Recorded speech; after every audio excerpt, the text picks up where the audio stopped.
صحیح مسلم حدیث نمبر 7077۔ حضرت ابو ہریرہ رضی اللہ تعالی عنہ بیان کرتے ہیں کہ رسول اکرم صلی اللہ علیہ وسلم نے فرمایا، قیامت کے دن انسان کا پسینہ 70 باع 1 باع 4 گز کا ہوتا ہے، یعنی 280 گز تک پھیلا ہوگا، اور وہ لوگوں کے منہ اور کانوں تک پہنچ جائے گا۔ راوی سور کو شک ہے کہ کون سا لفظ فرمایا تھا۔ صحیح مسلم حدیث نمبر 7078۔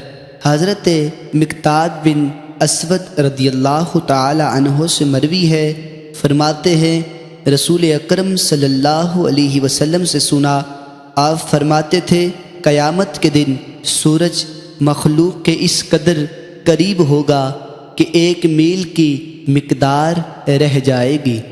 سلیم بن عامر کہتے ہیں، اللہ کی قسم مجھے معلوم نہیں میل سے کیا مراد ہے، زمین کی مسافت یا وہ سلائی جس کے ساتھ آنکھ میں سرما لگاتے ہیں۔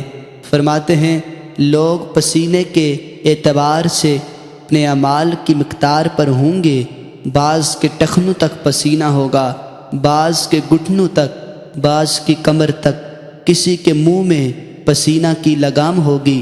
راوی فرماتے ہیں رسول اکرم صلی اللہ علیہ وسلم نے اپنے مبارک ہاتھ سے منہ کی طرف اشارہ کیا۔